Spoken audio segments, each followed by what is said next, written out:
भाइयों बहनों नमस्कार। All India anganwadi news channel में आपका स्वागत है। चैनल से जुड़ने के लिए नीचे दिख रहे रेड कलर के सब्सक्राइब बटन पर आपको सबसे पहले क्लिक करना है। फिर साइड में एक नोटिफिकेशन बेल यानी घंटी बन के आएगी, उस पर जब आप दबाएंगे तो 3 घंटी आपको दिखेंगी, जिनमें सबसे ऊपर ऑल वाली घंटी आप लोगों को दबा लेनी है।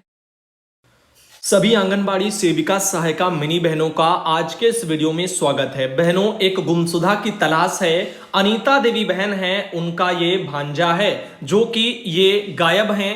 आइए देखते हैं, शायद आप सबकी मदद से ये अपने घर तक पहुंच जाएं। यहां पर जानकारी अनीता पाल बहन जो कानपुर देहात से आती हैं, उनके द्वारा ऑल इंडिया को भेजी गई है। और बहन ने लिखा है कि नाम इनका है अर्पित पाल, पिता का नाम है राम सिंह, निवासी है यहां पर आप देख सकते हैं, लिखा है 8 कल्पी गंगागंज पोस्ट पनकी थाना पनकी कानपुर नगर, ऐसे यहां पर इनका एड्रेस पड़ा है। उम्र इनका 17 वर्ष है, कद इनका रंग गेहुआ, ऐसे टाइप से सब लिखा है। फिलहाल फोटो देखो, मेन मुद्दे पर आते हैं, फोटो देखो।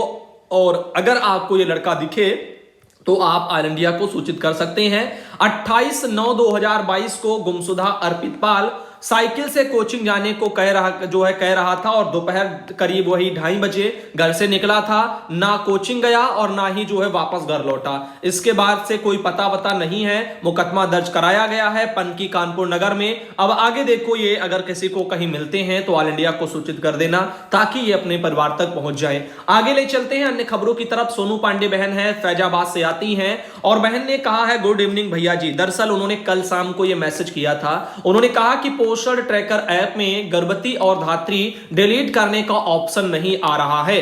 तो वैसे भी हम पहले भी बता चुके हैं कि अब डिलीट वाला ऑप्शन आप सबके पोषण ट्रैकर में अपने आप स्वयं नहीं कर सकती हैं। अपने विभाग से कहिए, ऑफिस में, उनके वहां डैशबोर्ड से वो चीजें डिलीट हो जाएंगी, लेकिन आपके लॉगिन करने से नहीं होंगी। तो आप अब नहीं कर सकती हैं, ऑफिस में कहिए, वो वहां से डिलीट करवा देंगे। आगे देखिए, पार्वती लहरी बहन है, राजगढ़ से आती हैं, जिन्होंने लिखा कि भैया जी दिवाली की बहुत बहुत शुभकामनाएं।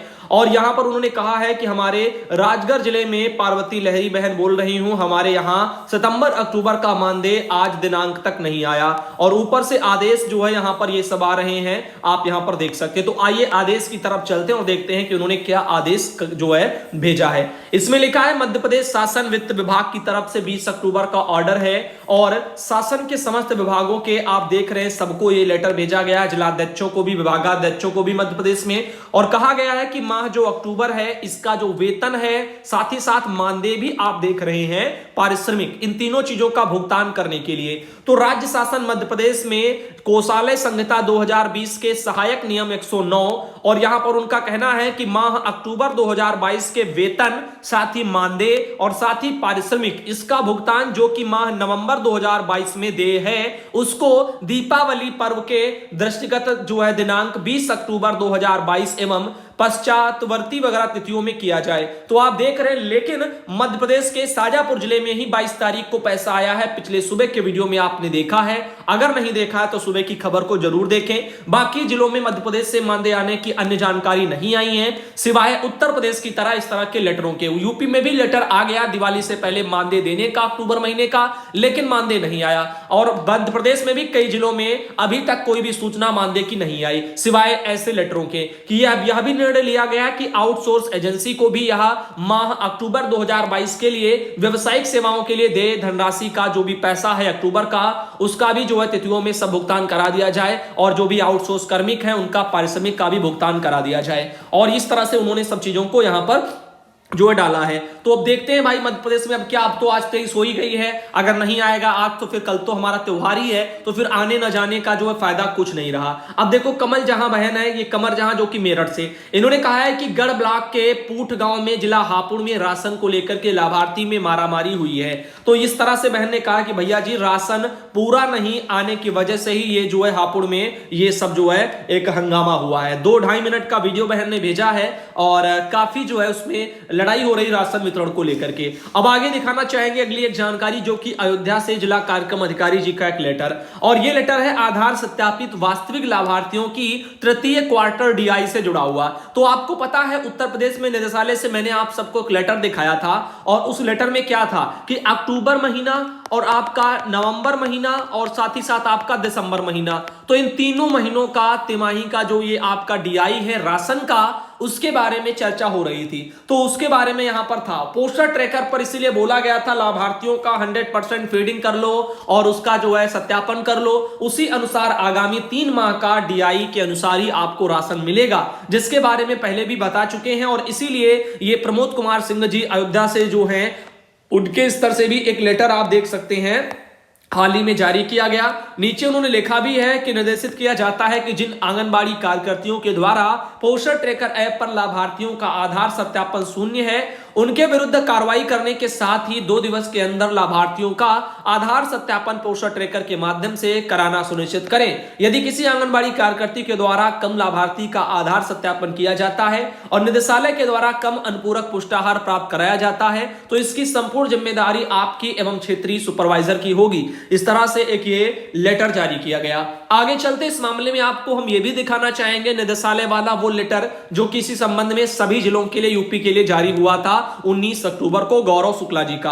अब इस लेटर में देखो लिखा भी था कि आधार सत्यापित वास्तविक लाभार्थियों की सूचना प्रेषण के संबंध में और समस्त जिला कार्यक्रम अधिकारी यानी कि उत्तर प्रदेश के सभी डीपीओ को यह भेजा गया था। और आप यहां पर देख भी सकते हो इसमें ये 2022-23 के तृतीय त्रैमास अक्टूबर, नवंबर और दिसंबर के लिए आंगनबाड़ी केंद्र के समस्त श्रेणी के जो लाभार्थी हैं उनके अनुपूरक पुष्टाहार की आपूर्ति के लिए निर्देश निर्गत किए गए थे। इस बारे में पूर्व में जानकारी ऑल इंडिया पर दी जा चुकी है।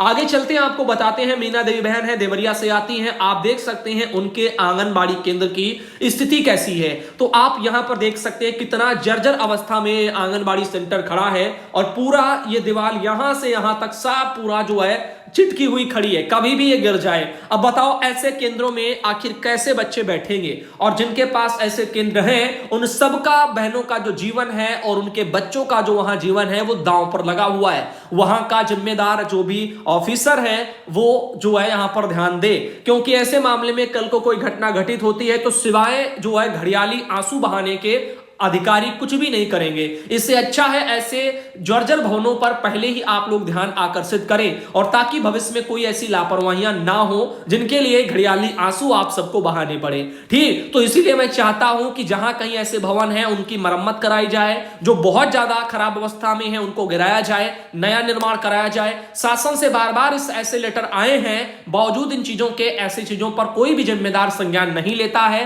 लेता भी है तो उन चीजों को 4-4 साल तक अधूरा डाल देता है, सेंटर नहीं बन पाते, भ्रष्टाचारी की भेंट चढ़ जाते। आगे ले चलते हैं और आपको बताते हैं पप्पी बहन है, सीतापुर से आती हैं। इन्होंने कहा है कि भैया जी नमस्ते, मैं आंगनबाड़ी पप्पी देवी सीतापुर ब्लॉक रेउसा, और यहां पर उन्होंने कहा कि भैया जी हम बहनों को अवकाश कितने दिनों का मिलेगा बताने का कष्ट करें, विभाग वाले त्योहार को भी जो है वरना केंद्र खुलवा देंगे। तो देखो अवकाश के संबंध में कोई नया सरकारी आदेश जो है इस साल का तो आया नहीं है। ठीक, पुराने आए हैं, वो पुराने पहले दिखाई भी जा चुके हैं, उम्मीद है आपने उनको देखा भी होगा। तो नया अगर आएगा तो आप सबको हम दिखाएंगे, अभी तो नया कुछ आया नहीं है। और बाकी अपने विभाग से पूछ लेना ज्यादा बेटर रहेगा। आगे देखिएगा यहां पर ये है सीबीएसई के सभी स्कूलों में बाल वाटिका बनेगी। एक आर्टिकल नई दिल्ली से एक ये भी जो है प्रकाशित किया गया है। क्या है योजना पहले उसको समझ लो। 3 साल की उम्र से बाल वाटिका और 4 साल की उम्र से बाल वाटिका 2 और 5 वर्ष की उम्र तक जो है बाल वाटिका 3, ये सब प्रवेश इनमें दिया जाएगा। जल्द से जल्द 3 जो है वर्ष आयु वर्ग के जो बच्चे हैं उनको औपचारिक शिक्षा के दायरे में लाना है। अधिक जानकारी के लिए आपको हम पूरा विस्तार से बताते हैं। अगले शैक्षणिक वर्ष से केंद्रीय माध्यमिक शिक्षा बोर्ड जिसको सीबीएसई बोलते हैं उसके संबंध में सभी स्कूलों में बाल वाटिका से पढ़ाई की शुरुआत हो जाएगी। केंद्रीय शिक्षा मंत्री धर्मेंद्र प्रधान ने बच्चों के समग्र एवं सर्वांगीण विकास के लिए बुनियादी शिक्षा के महत्व को रेखांकित करते हुए गुरुवार को यह बात कही है। प्रधान ने पायलट परियोजना के आधार पर बाल वाटिका 1 की शुरुआत करते हुए यह बात कही है कि निजी स्कूलों की तर्ज पर केंद्रीय विद्यालय में भी प्ले स्कूल की पढ़ाई शुरू की जाएगी। इसी को बाल वाटिका नाम दिया जाएगा। और शिक्षा मंत्री ने यह भी कहा है कि अभी देश के हर प्रांत में स्थित कुल 50 केंद्रीय विद्यालयों में पायलट जो है प्रारूप में बाल वाटिका की शुरुआत की जा रही है। और उन्होंने कहा है कि अगले शैक्षणिक सत्र से सीबीएसई से संबंध सभी जो स्कूल हैं उनमें बाल वाटिका की शुरुआत की जाएगी। हम राज्य सरकारों के साथ में चर्चा करके उनके स्कूलों में बाल वाटिका प्रारंभ करेंगे। केंद्रीय शिक्षा मंत्री ने कहा कि अगले 3-4 वर्षों में देश के सभी स्कूलों में बाल वाटिका शुरू करने का प्रयास करेंगे। खास बात यह है कि पहले यह व्यवस्था सिर्फ निजी स्कूलों में ही थी, लेकिन अब इनमें भी हो जाएगी। अब देखते हैं 3-4 साल करते करते कितना टाइम निकलेगा। आखिर एक बात बताओ, चुनाव होने होते हैं तो बड़े से बड़ी जिम्मेदारी, बड़े से बड़ा काम जो संभव ना हो भी तब भी जो है नेता लोग उसको करवा लेते हैं। पूरा सरकारी जो है अमली जामा पूरा उसी को जो है अमली जामा पहनाने में लग जाता है। लेकिन जब बात आती है शिक्षा वाले मुद्दों पर, स्कूलों वाले मुद्दों पर, तो उनमें लक्ष्य दिए जाते हैं लंबे लंबे, 3 साल 4 साल 10 साल 5 साल ऐसे करके। लेकिन जब चुनाव हो तो अगर कह दें 10 दिन में चुनाव है तो सरकार 10 दिन में पूरा तैयारी कर देगी, क्योंकि चुनाव में पूरा जोर शोर दिखाते हैं। लेकिन शिक्षा वाले मामलों में बस लेट लतीफी चलती है। कामनी बहन है कानपुर देहात से, उन्होंने कहा कि आरबीएस के टीम ने 18 चिकित्सकों की उसमें कमी देखने को मिली है, यानी आरबीएस के टीम में 18 चिकित्सकों की कमी देखने को मिली है। मामला है ये कानपुर देहात का। बच्चों का सही से नहीं हो पा रहा है उपचार, 40 की जगह 22 की वहां पर तैनाती है। बताओ कैसे काम चलेगा, ये हाल है। आगे देखो और इसमें क्या है, मलासा से सनाए खेड़ा के उच्च प्राथमिक विद्यालय में डॉक्टरों के साथ खड़े हैं बच्चे, साथ ही ब्लॉकों में इतने बच्चों का हुआ है परीक्षण।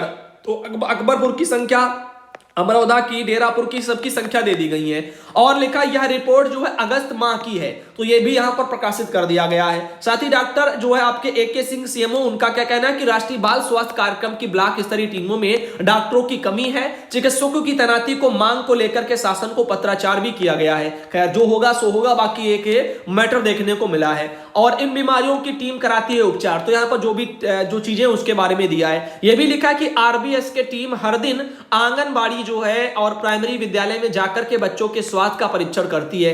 हर दिन तो मुझे लगता है नहीं ही कोई जाता है, कभी कभी जो उनके शेड्यूल निर्धारित होते हैं उस हिसाब से जाते हैं। इस दौरान बच्चों में जो है फंगस इन्फेक्शन और ओटीटीस वगैरह मीडिया ऐसे करके बहुत सारी चीजें उन्होंने लिख दी हैं, वो सब वहां पर उसकी जांच वांच होती है। और आगे ले चलते हैं, जैसे कि गवर्नमेंट ऑफ यूपी का आर्टिकल आया कि छोटे शहरों में भी होगा डाटा सेंटर, इससे मिलेगा रोजगार। तो ऐसे तो आर्टिकल यूपी सरकार के रोजगार देने के मामले में बराबर आते ही रहते हैं। लिखा है कम क्षमता के डेटा सेंटर लगवाने की तैयारी, 20,000 से ज्यादा युवाओं को मिलेगा रोजगार, 10 सेंटर ऑफ एक्सीलेंस और बनेंगे। इस तरह से सरकार ये अपना दिखा रही है। 900 मेगावाट के डेटा सेंटर लगाने का लक्ष्य दिया गया है। तो ये तो बड़े बड़े बिजनेसमैनों के लिए है, बाकी गरीब जनता के लिए ये क्या है वो नहीं समझ पाएंगे। आगे देखो यहाँ पर अमर उजाला में एक ये आर्टिकल प्रकाशित हुआ था, जो 15-16 अक्टूबर को पेट परीक्षा कराई गई थी ना आप सबकी, उसकी उत्तर कुंजी आप सबकी जो है 20 को आ गई थी, आप लोगों ने देख भी लिया होगा। तो सुधांशु पटेल चैनल पर हमने उस दिन वीडियो भी डाल दिए थे। तो बाकी अधिक जानकारी के लिए दोस्तों आप लोगों को अगले वीडियो में मिलेंगे। और अभी कुछ दो फोटो रह गई हैं, आइए उन पर भी हम थोड़ा ध्यान दे लेते हैं। ये सुधा बहन सिद्धार्थनगर से आती हैं, और ये बहनें सुशीला गाजीपुर से आती हैं, और ये एक बहनें मधु फतेहपुर से आती हैं। ये बहनें मुन्नी शाहजहांपुर से आती हैं, और ये हैं सावित्री पांडे गोंडा से आती हैं। और इनके अलावा ये है मुन्नी देवी आजमगढ़ से आती हैं, और ये हैं मीरा कुशवाहा कुशीनगर से आती हैं। और इनके अलावा ये हैं वसुधा देवी फरुखाबाद से आती हैं, और ये है पूनम तिवारी उन्नाव से आती हैं। ये सुशीला बहनें गाजीपुर से आती हैं, और इनके अलावा सुमन बहन है जो गोंडा से आती हैं। और आज का वीडियो यहीं तक रखते हैं। अब आप सब भाई बहनों को हम अगले वीडियो में मिलते हैं। धन्यवाद।